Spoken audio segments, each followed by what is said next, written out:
오늘 새벽 예배 말씀 창세기 7장 13절에서 20절입니다.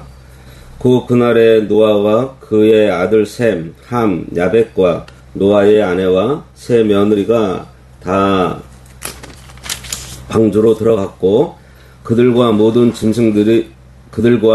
들짐승이 그 종류대로, 모든 가축이 그 종류대로, 땅에 기는 모든 것이 그 종류대로, 모든 새가 그 종류대로, 무릇 생명의 기운이 있는 육체가 둘씩 노아에게 나와 방주로 들어갔으니 들어간 것들은 모든 것의 암수라. 하나님이 그에게 명하신 대로 들어가매 여호와께서 그를 들여보내고 문을 닫으시니라. 홍수가 땅에 40일 동안 계속된지라. 물이 많아져 방주가 땅에서 떠올랐고 물이 더 많아져 땅에 넘침에 방주가 물 위에 떠 다녔으며 물이 땅에 더욱 넘침에 천하의 높은 산이 다 잠겼더라. 물이 불어서 15규빗이나 오르니 산들이 잠긴지라. 오늘 말씀의 제목은 닫힌 문과 창이란 홍수입니다. 지난 시간에 노아의 온 가족과 짐승들이 방주로 들어갔고 예고된 7일이 지나자 하늘에서 창문이 열리고 땅의 깊은 샘들이 터지면서 40주야의 홍수 심판이 시작되는 장면을 보았습니다. 오늘 말씀은 하나님께서 구원받은 자들을 방주에 태우신 다음에 친히 그 문을 닫아주신 것과 모든 높은 산들을 덮으면서 창이라는 이 대홍수의 위험, 그리고 그 물 위를 하나님의 손길에 맡긴 채 떠다니는 방주의 모습을 잘 보여주고 있습니다. 13절과 14절, 그날에 노아와 그의 아들 셈, 함, 야벳과 노아의 아내와 세 며느리가 다 방주로 들어갔고 그들과 모든 들짐승이 그 종류대로, 모든 가축이 그 종류대로, 땅에 기는 모든 것이 그 종류대로, 모든 새가 그 종류대로. 여기 13절은 앞서 언급된 노아 식구들의 입선 사실을 다시 한번 구체적인 이름, 셈과 함과 야벳, 이렇게 명확히 기록하고 있습니다.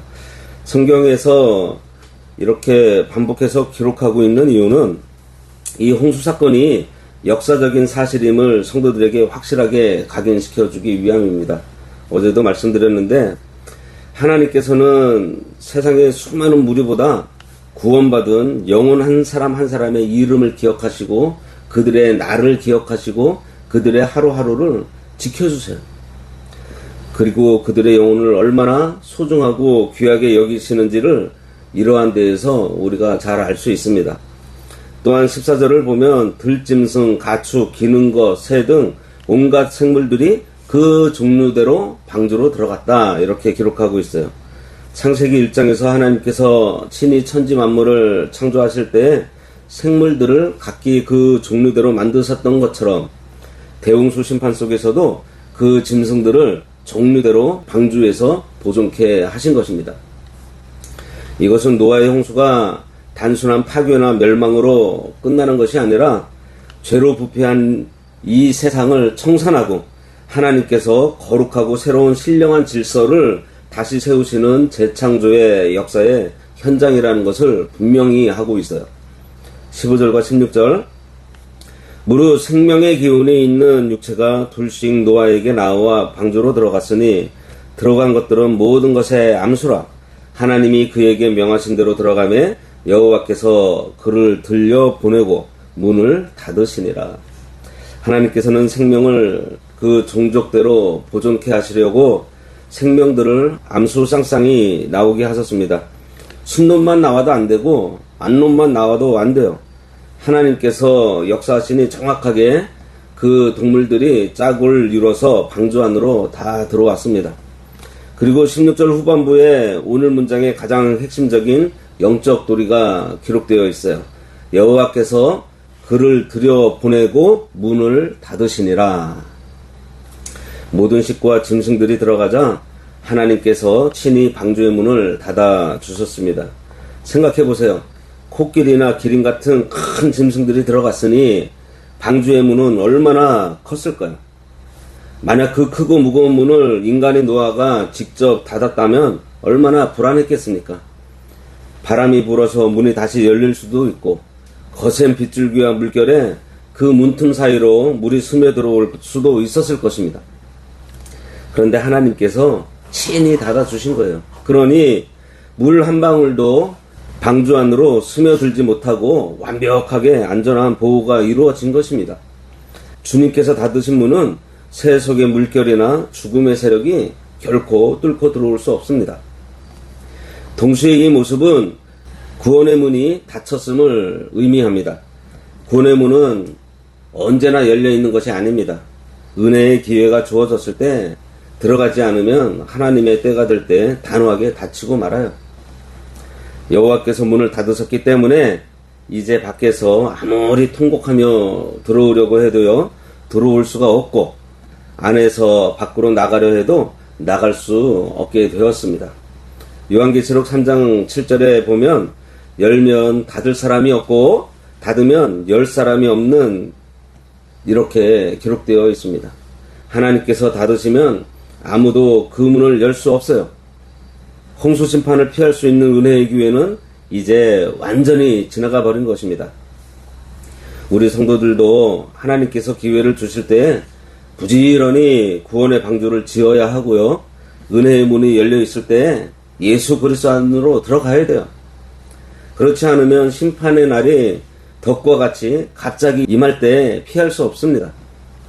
우리는 매일 삶에서 다가오는 시험과 시련 속에서 영적 연단을 잘 받고 진리와 영감으로 우리 신앙 인격과 영적 실력을 날마다 길러나가야 합니다. 우리 마음속에 세속의 나쁜 물결이 들어오지 못하게 막고 우리 마음이 세상의 욕망으로 나가지 못하도록 항상 진리로 자신을 쳐서 복종시켜야 하겠습니다.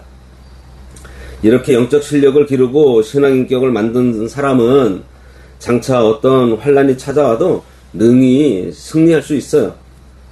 17절과 18절 홍수가 땅에 40일 동안 계속된지라 물이 많아져 방주가 땅에서 떠올랐고 물이 더 많아져 땅에 넘침에 방주가 물에 떠다녔다 그랬습니다. 비가 40일 동안 쉬지 않고 내리자 물이 차올라서 저 산 위에 있던 거대한 방주가 마침내 이 땅에서 떠올랐습니다. 그리고 물이 땅에 가득해지자 방주는 물 위를 유유히 떠다니게 되었어요. 여기서 우리가 주목할 점이 있습니다. 어제도 말씀드렸는데 방주에는 방향을 잡는 키도 없고 동력을 내는 노나 엔진도 없어요. 조종관도 없습니다. 인간의 눈으로 보면 거친 파도 속에서 흘러다니는 그냥 위험천만한 배처럼만 보여요. 자기 힘으로 할 수 있는 것들이 아무것도 없습니다. 유유히 떠다닐 뿐이에요. 하지만 방주는 단 한 번도 좌초되거나 파손하지 않았습니다. 왜요? 그 방주의 키를 하나님께서 붙잡고 계시기 때문입니다. 만유의 주제이신 하나님께서 친히 운전해 주셨기 때문이에요. 하나님께서 키를 잡고 계셨기에 그 거센 바람과 홍수 속에서도 방주는 가장 안전했던 것입니다. 우리 신앙의 삶도 내 삶으로 조정하려 하지 말고 하나님께 온전히 맡길 때 세상 풍파 속에서도 파손하지 않고 승리할 수 있습니다. 19절과 20절 물이 땅에 더욱 넘침에 천하의 높은 산이 다 잠겼더니 물이 불어서 15규빗이나 오르니 산들이 잠긴지라. 물이 땅에 더욱 차올라 마침내 온 천하의 높은 산들이 다 물에 잠겼습니다. 비가 40일간 내리니 천하의 산들이 다 잠기고 그 가장 높은 산봉우리보다도 15규빗, 약 7.5m나 물이 더 위로 올라갔다 그랬어요. 간혹 학자들 사이에서 노아의 홍수가 전 지구적인 홍수가 아니고 당시 그 메소포타미아 지역에서만 일어난 국지적인 홍수다 이렇게 주장하는 사람도 있습니다. 하지만 성경은 천하의 높은 산이 다 덮였다고 분명하게 기록하고 있어요. 우리는 사람의 이성이나 타협적인 학설이 아니라 성경 말씀대로 온 천하가 다 잠긴 전 지구적 대홍수였다는 사실을 확실히 믿어야 합니다. 기독교 신앙은 성경을 성경 그대로 믿는 거예요. 가장 높은 산 위로 물이 15규빗, 약 7.5m나 더 불어났다는 것은 방주 밖에 있던 그 어떤 생물도 결코 살아남을 수 없다는 것을 뜻하고 있어요. 물 위로 머리를 내밀 수도 높은 바위나 산꼭대기로 피할 수도 없이 완벽한 심판이 임한 것입니다. 그러면 그 많던 홍수의 물들은 다 어디로 갔겠어요? 현대 과학자들과 지질학자들에 따르면 남극과 북극에 거대한 빙하가 녹으면 온 지구의 도시들이 다 물에 잠길 거라고 합니다. 실제로 남극과 북극의 두꺼운 빙하 속을 뚫어보면 꽁꽁 언 상태로 급하게 냉동된 고대의 생물들이 나온다고 합니다. 그 생물들의 윗속에 이렇게 들여다보면 온대 지역에서 자라던 풀과 식물들이 그대로 발견되고 있대요. 이것은 과거 온 지구를 덮었던 홍수 심판이 역사적 사실이었음을 증언하는 명백한 증거입니다. 세상 사람들은 구원의 문이 열려 있을 때 하나님을 찾지 않고 여전히 세속의 즐거움에 빠져 살아가지만 결국 하나님의 정하신 때가 되면 은혜의 문은 닫히고 엄중한 심판이 임하게 됩니다. 하나님께서 문을 닫으실 때에 그 방주 안에 거하는 자만이 거센 심판의 물결 속에서도 안전하게 보호받을 수 있습니다. 오늘 우리는 오직 참된 방주가 되시는 예수 그리스도 안에 온전히 거하며 내 마음속에 세속의 물결이 들어오지 못하도록 말씀과 기도로 영적 실력을 길러나가는 성도들이 되어야 하겠습니다. 기도하겠습니다. 하나님 아버지, 은혜의 문, 구원의 문이 열려 있을 때에 머뭇거리지 말고 예수 그리스도의 방주 안으로 들어가게 해 주셨사오니 참으로 감사합니다. 하나님께서 친히 방주의 문을 닫으시고 구원받은 자들을 온전히 보호해 주셨듯이 세상에 부패하고 악한 세속 물결이 우리 마음과 가정 속에 스며들지 못하도록 성령으로 지켜 주시옵소서. 내 삶의 길을 내가 잡으려고 하지 않고 하나님께 온전히 맡기게 하시고 어떠한 대환난과 시험 속에서도 날마다 말씀과 기도로 우리들의 신앙의 실력을 날마다 길러 어떠한 상황에서도 승리하는 거룩한 성도가 되게 하여 주시옵소서. 예수님의 이름으로 기도드리옵나이다. 아멘.